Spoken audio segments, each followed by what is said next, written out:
All right, friends, today we are going to be working on learning about what are called operations on functions, building up so that we can start talking about function composition, which obviously we'll talk about later.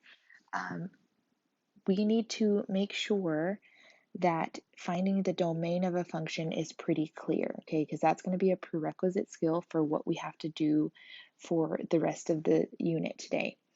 What I need you to super remember is that domain of any function is going to be from negative infinity to infinity, or all real numbers, unless three things.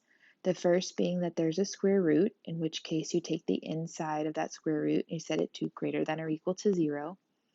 If there's a denominator, in which case that denominator cannot equal 0, or if you have a logarithm, then the stuff inside the logarithm has to be greater than 0. Those are the only three reasons why you would have a domain of anything other than all real numbers, is those three functions. So when that happens, like in example 1, f of x equal to the square root of 2 minus x, we know that 2 minus x has to be greater than or equal to 0. So we'll subtract 2 from both sides, we have negative x greater than or equal to negative 2. We divide by negative 1, divide by negative 1. Hopefully you remember that you have to flip that inequality sign since you're dividing by a negative number, and you'd have that x is less than or equal to 2. Now, that's the inequality notation for this domain, but we use interval notation. And I find interval notation much easier to use if we look at a number line. This number line goes from negative infinity to infinity. We have an important value at 2, and since that inequality says less than or equal to, we're going to have a closed circle. Less than, the numbers that are less than 2 are on the left of 2, so our inequality or our domain for this function in interval notation is from negative infinity all the way to 2 with a bracket.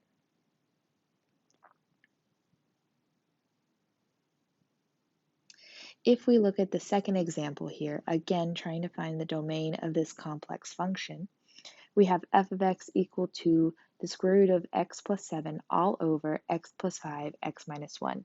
Now we had one like this on our previous exam, and a lot of students were mistaken on what to do with this one because you have two different restrictions.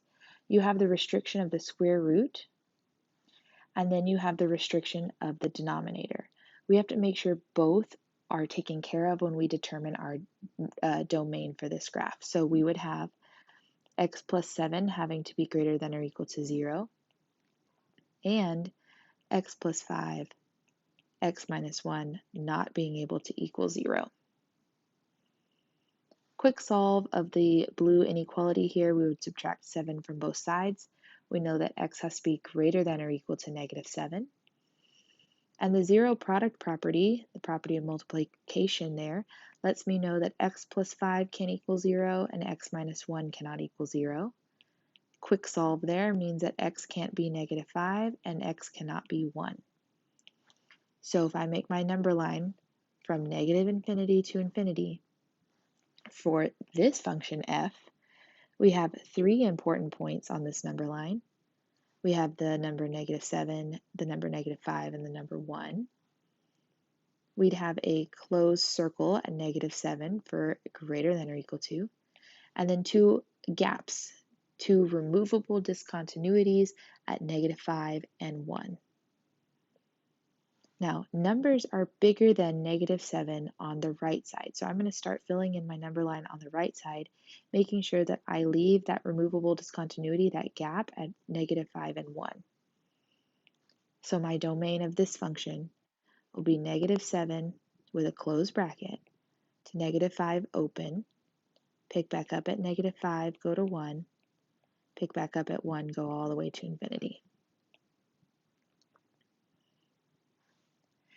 Now, the reason that we're reviewing this domain prerequisite skill is that when we do function composition, we're always going to have to check and make sure our domain either stays the same as we had determined before we started composing the functions, or add an additional domain if we end up doing something to the function f of x or g of x or the combination of the two to make it fit one of those three things. Again, the three things are a square root, something in your denominator, which will be the one you see the most happening, and your logarithm. Now let's talk about the beginning of function composition. The basics of this is just operations on functions. So operations in math are adding, subtracting, multiplying, and dividing. We do have a special notation for this kind of operations on functions. If you notice, letter A says f plus g of x. So all you're having to do whenever you see f plus g of x is take f of x function and add the g of x function. Easy peasy. Whatever the f of x function is plus whatever the g of x function is. If you have f minus g of x, order matters here, so you make sure you put f first and subtract g from it. F minus g of x is the first function minus the second function.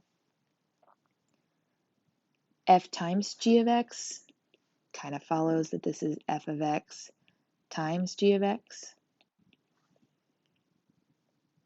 And then again for d, f divided by g of x just means that we're taking the function f of x and dividing it by g of x, which hopefully your spidey senses are going off that, oh, we've just created a denominator, so we're going to have a new restriction potentially on our domain.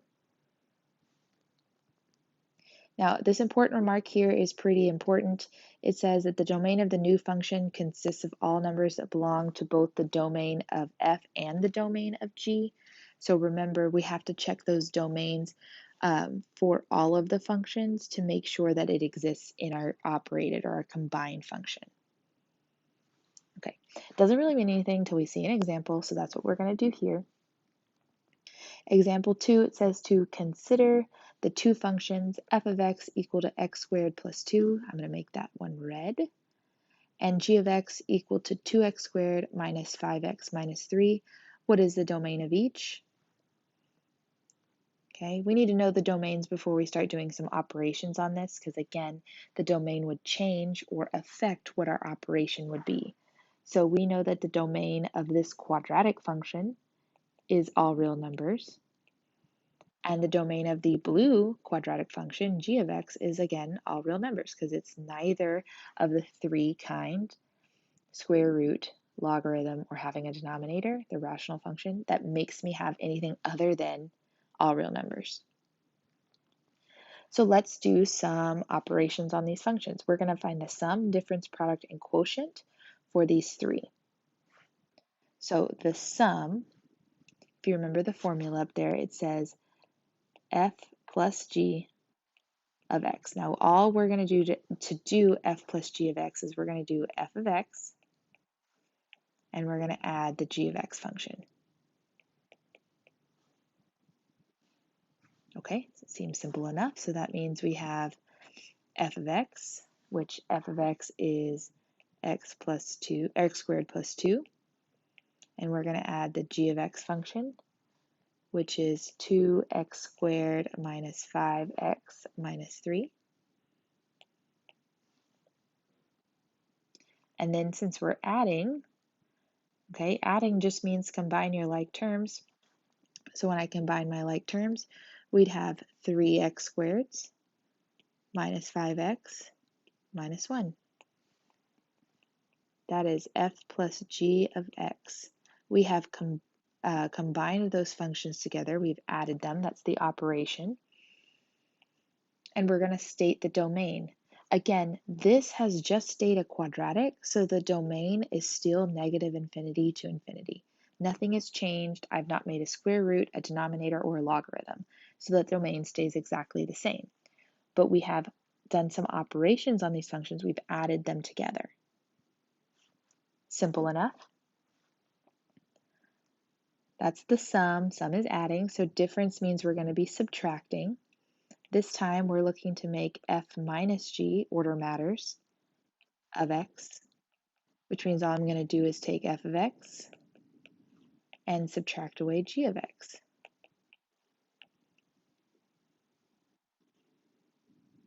Okay, let's scoot this over because I'm going to need more space.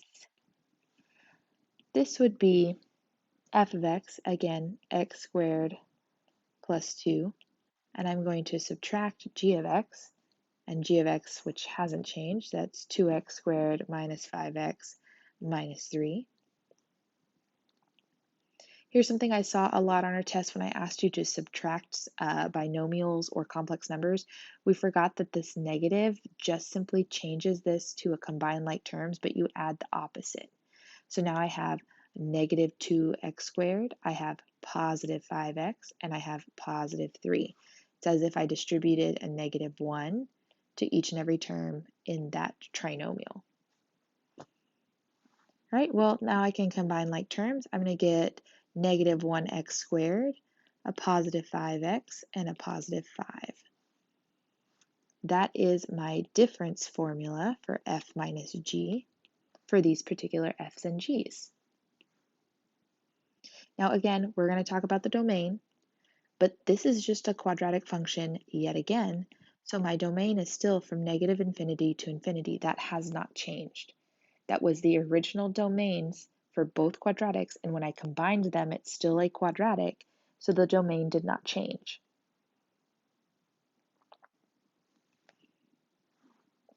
We go to the product. Product means to multiply.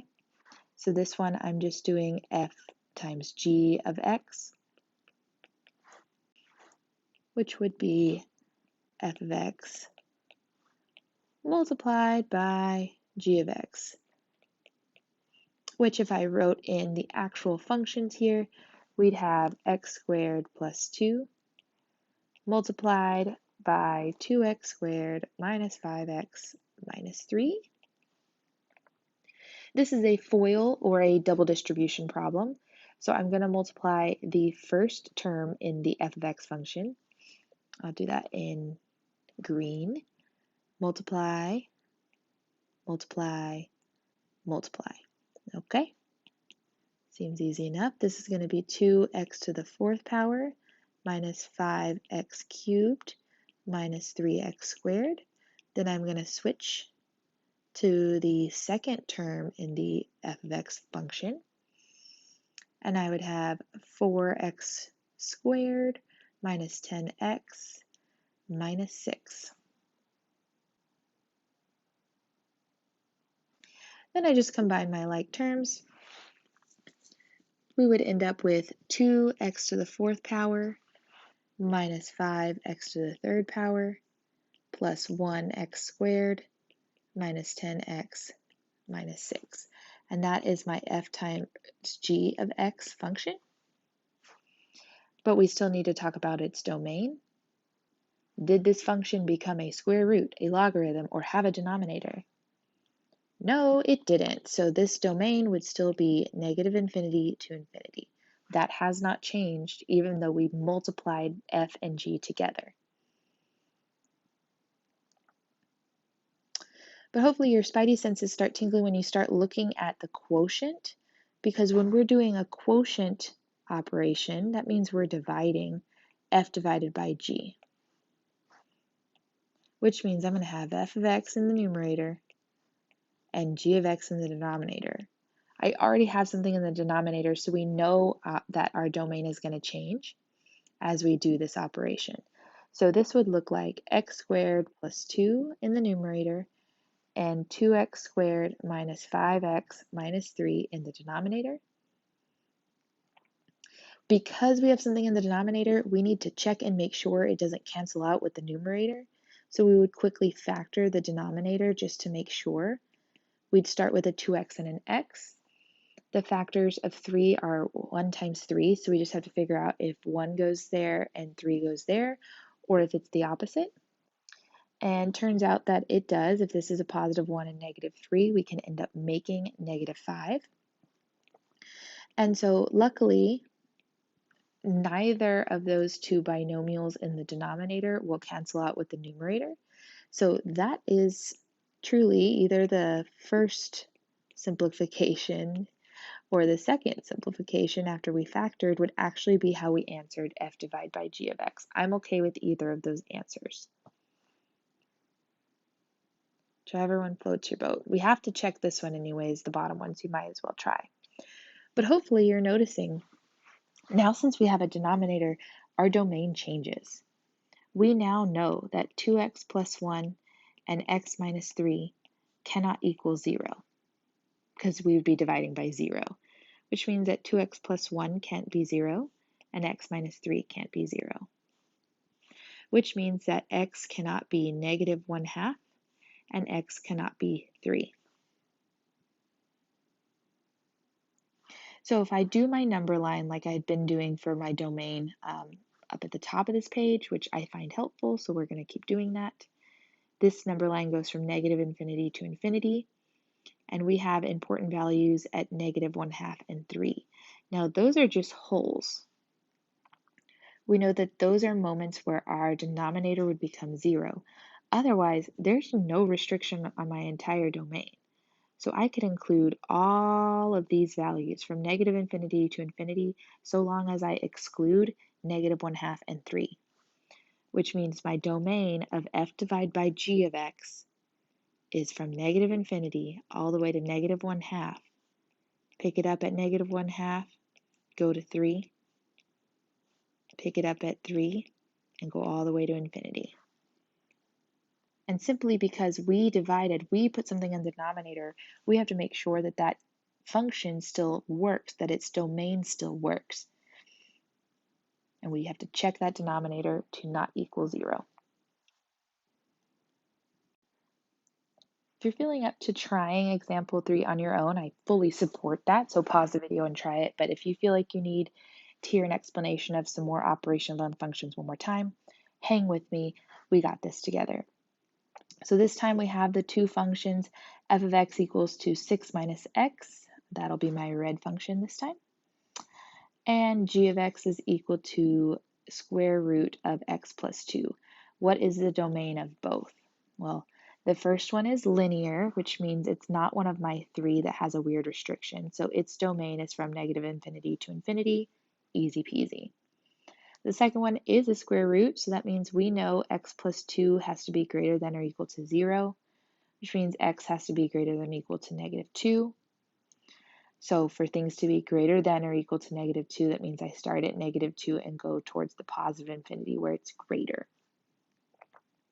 Okay, so any of the domains that we use, any operation that we use that includes g is for sure going to have this domain because the domain of the original functions exist in the new functions. The example we had before, both of them were all real numbers, so our domain was never anything different until we made a denominator. But this time, this blue function does have a domain restriction, so anything we combine with it, anything we add, subtract, multiply, or divide with it is at least going to have that restriction in it, if not something else. Let me show you what I mean by that. We're going to find g minus f of x. Notice, order matters. This time, we're doing g minus f, so that's g of x minus f of x, g of x minus f of x. Okay, and then that means that we are doing the square root of x plus 2, that's g of x, minus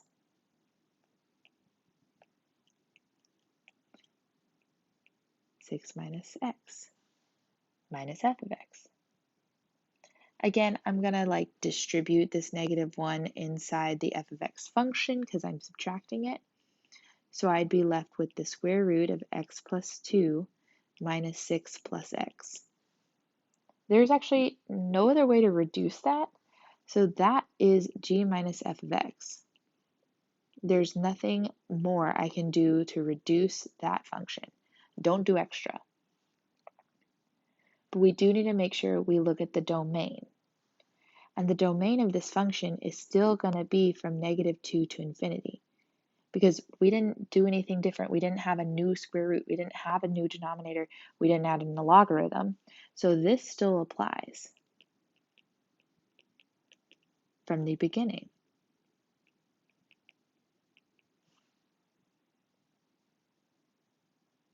Okay, when we do example B, it says find f divided by g of x. So for this one, we're going to be doing, get the right colors out, we're going to do f of x on top and g of x in the denominator, which will look a little something like this. We have 6 minus x in the numerator and the square root of x plus 2 in the denominator. Now again, that is truly as simple as we can get this function, so we're actually done reducing it and doing these operations, but we need to check the domain. We know for sure that this exists, but we have created a new denominator, which means we need to check and make sure that we're also applying that that entire denominator cannot equal 0. So I square both sides. That'd be x plus 2 cannot equal 0 squared, which is 0. And then x cannot equal negative 2. So it actually changes my domain because now I'm also adding this in, that not only does it have to be greater than or equal to negative 2, it actually can't be negative 2. So it changes my domain. I'm going to get rid of that bracket, and I'm going to make that a parentheses. That's the new domain for the f divided by g of x function, because we've created a denominator which added another restriction on my domain. So that bracket negative 2 parentheses exists, but also we cannot equal negative 2 for x. So it changes to a parentheses, which is pretty cool.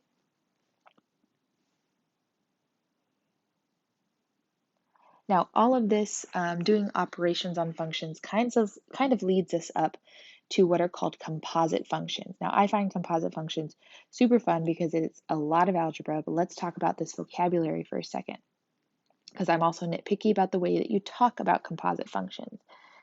So a composite function is simply when the range of one function becomes the domain of a second function.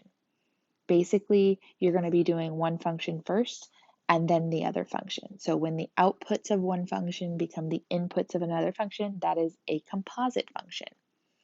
Here's the notation you were using. Do not call this fog. Oh my gosh, that's so annoying. It is pronounced f of g of x. What? F of g of x. So the f function is getting plugged in with the outputs of the g function. So you would do the g function first, since it's like inside this f of x function, and then you would do the f of x function because it's on the outside. F of g of x. You can also do this backwards. Okay, you could say, just kidding, do f first, and that's called the g of f of x, because this time f of x is on the inside. That's the outputs that will become the inputs of the g of x function. G of f of x. Don't call this log and don't call this graph. That is so annoying to me. It is f of g of x or g of f of x. Okay. Actually, fun fact, the example 3 above, function g is actually a composite function. You didn't even know you were using composite functions. Function g a second ago was the square root of x plus 2, and this is a composite function because square root of x is a function, and we stuck x plus 2 inside of it. So if this was f, and this is g of x, then this, square root of x plus 2, is f of g of x. We do the g of x function first, x plus 2, and then we take the square root.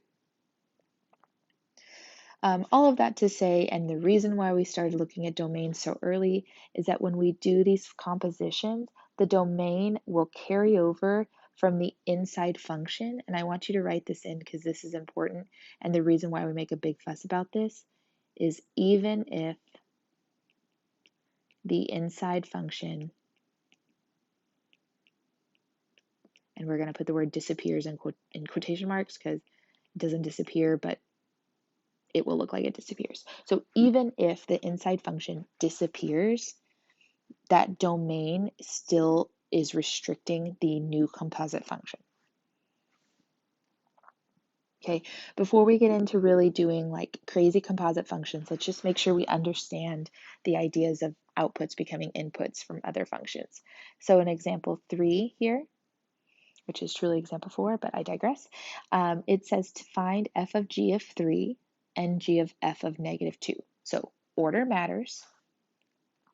Let's look first at our functions. For a, we have f of x equal to 2x minus 3, and g of x equal to x squared plus 2.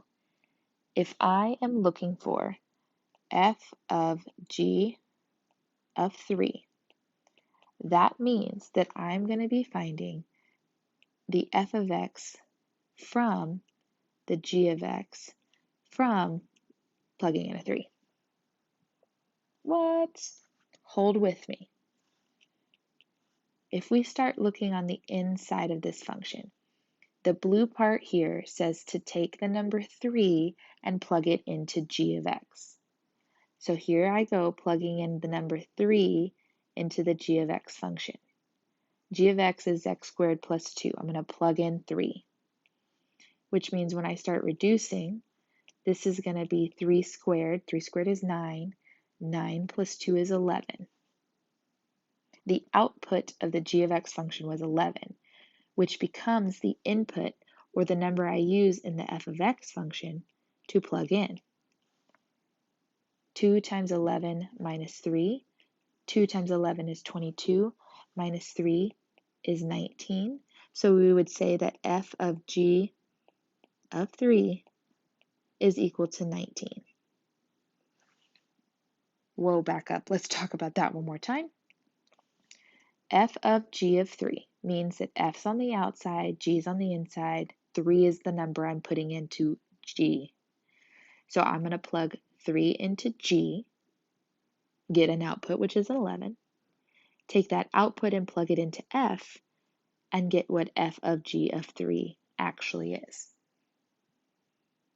So let's look and see what g of f of negative 2 would look like. If I'm doing g of f of negative 2, okay, that means that I'm going to take the g of x function and I'm plugging in the f of x function, but I'm actually plugging in the number negative 2 to the f of x function.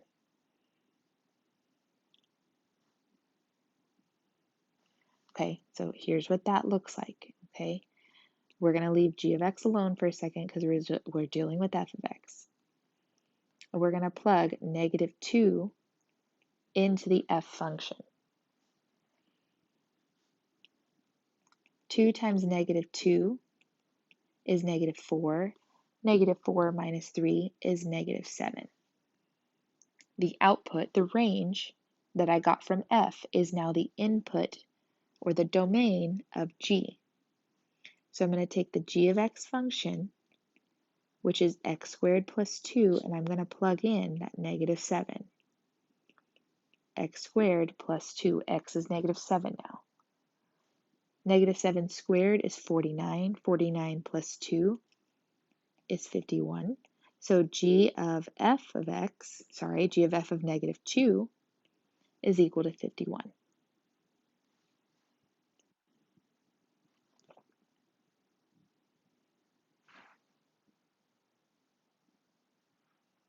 Okay, now we didn't have to really do this next part on this function, and I kind of skipped over talking about it because I didn't want to blow your minds.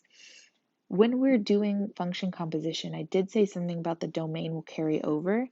For the f of x and g of x function here, the domain of both of these is from negative infinity to infinity. So the number 19 and 51 are between negative infinity and infinity. So we didn't have to check and make sure that that number was an element of the domain, but we might have to do that later.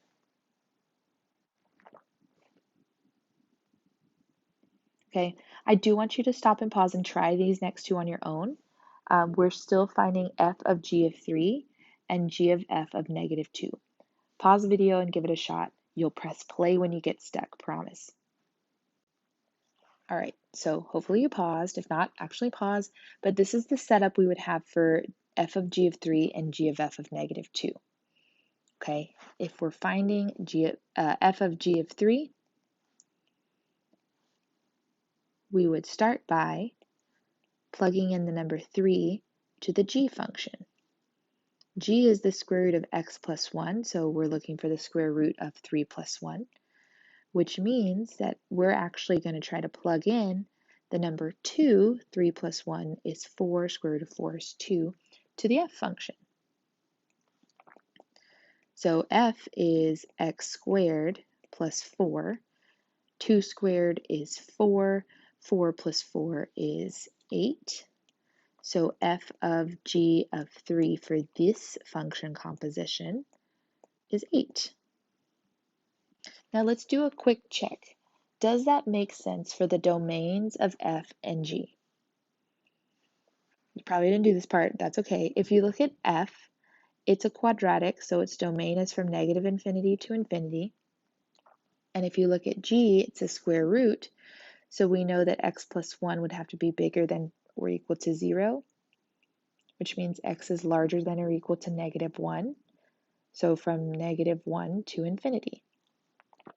Is 8 bigger than negative 1 and in between negative 1 and infinity? Yes, so that works.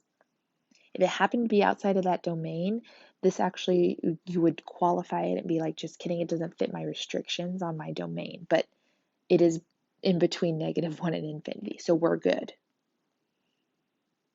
Let's do the same thing for g of f of negative 2, but this time, remember, the order switches because you're looking for g of f. So we're going to actually plug in the number 2 to the f function, sorry, negative 2. Negative 2 squared plus 4 is still just 8. So now we're looking for g of 8. And g is that square root, so we're looking for the square root of 8 plus 1. 8 plus 1 is 9. Square root of 9 is 3. So g of f of negative 2 for this function, composition, these two functions, is 3. And again, we just have to do a quick check to make sure that this number, 3, is within the domains of my original, which it is because the red function is between negative infinity and infinity, and the blue function is everything larger than negative 1, which it is. Check. All right, so here we go. We're going to start composing functions and not immediately evaluating them or plugging in a number, but just finding the new functions and making sure we understand their domains. So I'm going to highlight these the way I've been highlighting them, where f of x is going to be red and g of x is going to be blue. So f of x is x squared minus 1, and g of x is square root of x. First thing it wants me to do is find g of f of x. Notice that order, and that order is important. So we're going to find g of f of just x. So we're not plugging in a number this time. We're going to have to simplify these expressions instead of evaluating for a particular number.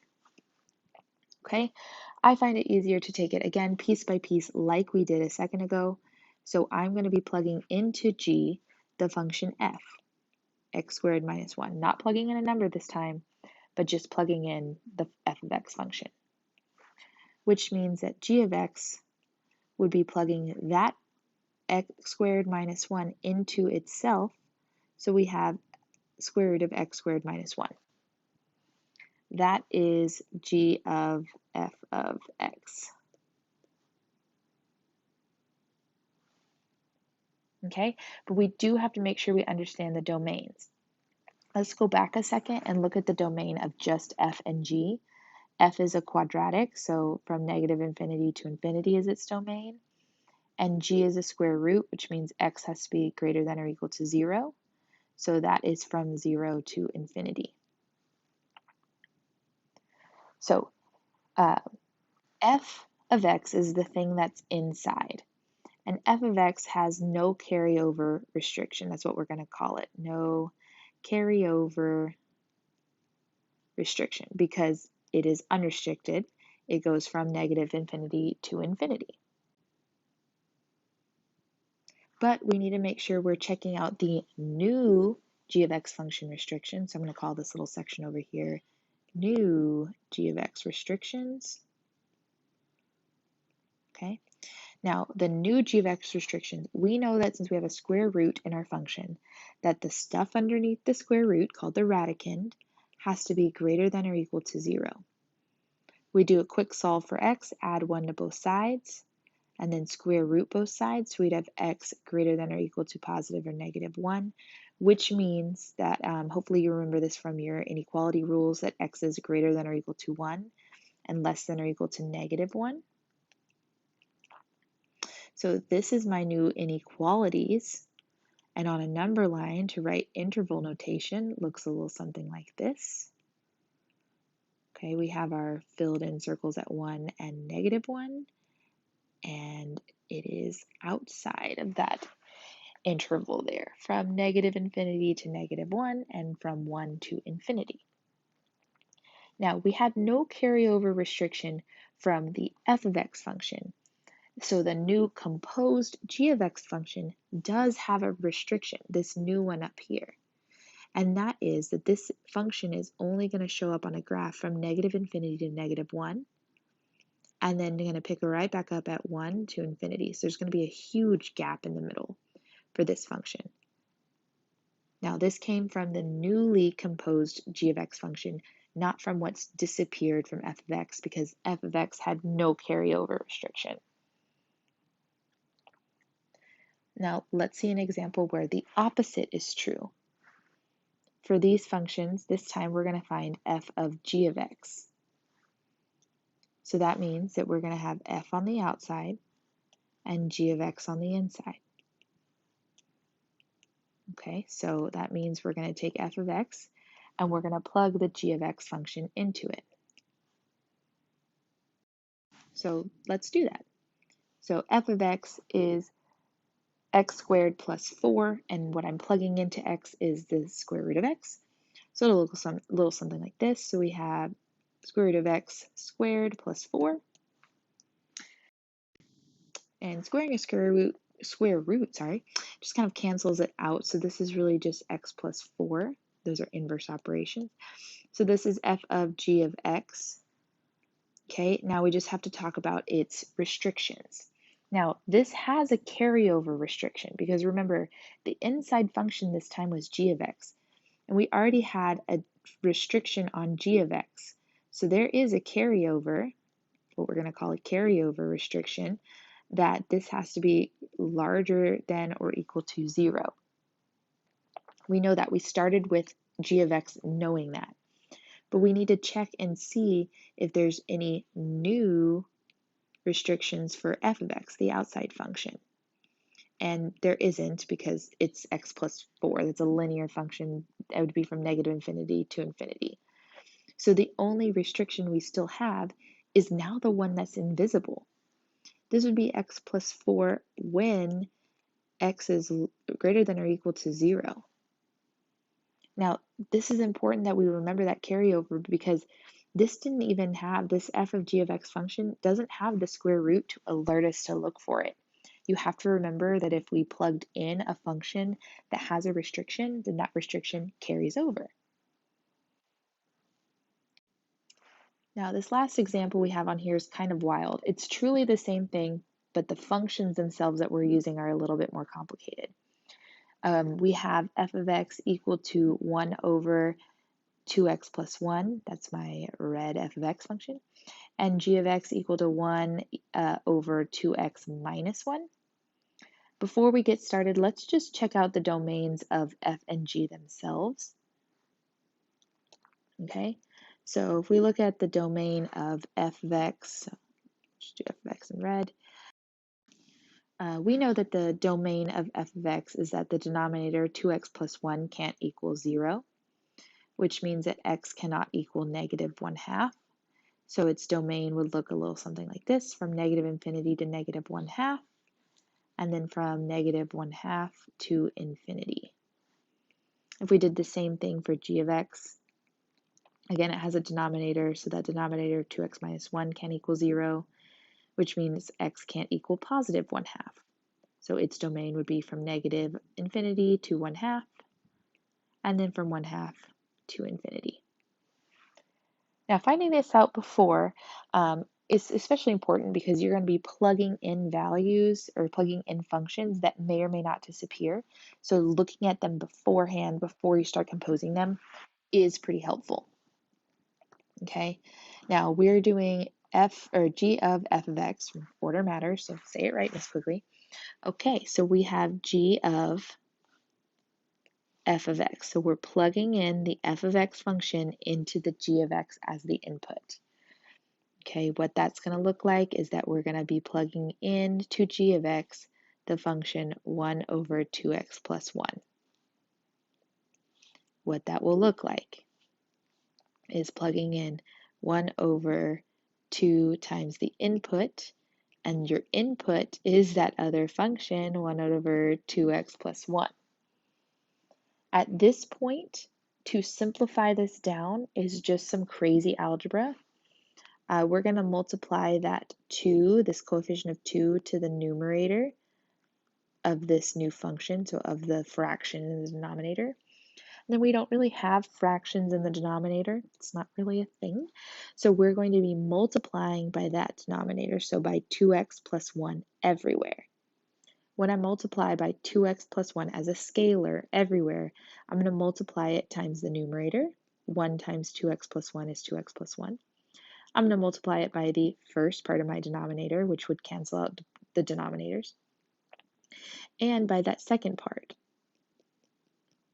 So every single part gets multiplied by the denominator so that I cannot have a denominator in my denominator. Okay, quick little distribution of that -1 where my numerator didn't change. This would be 2 minus 2x minus 1, which is truly just 2x plus 1 in the numerator, and negative 2x plus 1 in the denominator. Phew, okay, that's my g of f of x function. But we have to check my restrictions. We plugged in the red function, so we already know that we have a restriction that x cannot equal -1/2 from what I've plugged in red. And if we look at what's left and what's new for g of x, so new g of x restrictions, it has a denominator, so we're going to set that denominator not equal to 0. Subtract 1 from both sides, you'd have negative 2x cannot equal -1, and x cannot equal 1/2. So I have both this red restriction and the new blue restriction that are part of my final domain. So if it can't equal either of those numbers, we're going to start off at -infinity, make it to that first red -1/2, pick it back up at -1/2, get to the blue 1/2, pick it back up at 1/2, and make it all the way to infinity, including both the old inside domain, the red one that we found earlier, and this new g of x functions domain that we composed, that's down here. Stick with me for one more example. Maybe it'll stick a little bit better. We have f of g of x, so we're doing the other composition where f is on the outside and g of x is on the inside. Okay, so what that looks like is that we are taking the g of x function and we're plugging it into the f of x function. So that would look something like this. This would be 1 over 2 something plus 1, and that something is 1 over 2x minus 1. Now, again, the simplification is very similar because these functions are very similar and yet quite different. So we're going to multiply that 2, that scalar of 2, the coefficient of 2 to the numerator, 2 times 1. Then we're going to multiply by the scalar 2x minus 1 everywhere. That would be 2x minus 1 in the numerator, 2x minus 1 back here, and that would end up just being 2 because it would cancel out the denominators. That's why we do that. A quick simplification, This would actually just be 2x minus 1 in the numerator and 2x plus 1 in the denominator. That's my f of g of x function, and we just need to check the domains. We plugged in the blue function, we plugged in g of x, and g of x already had a restriction that x could not equal 1/2. We just need to check the composed f of x function to see if anything changed. We have a denominator in what I've boxed. It's 2x plus 1. That cannot equal 0. Subtract 1 from both sides. We're doing a quick solve for x. We know that x cannot equal negative 1/2. So it ends up being the exact same for f of g of x and g of f of x for this particular example. That won't always be the case. But now not only do we have to say that it can't be 1/2 because that's what we plugged in, but because when we plugged it in, we created a new problem for the domain, we have to include both in our final domain for the composite function. What? Pretty cool. All right, thank you for hanging in there with me and composite functions. Let me know if you have any questions.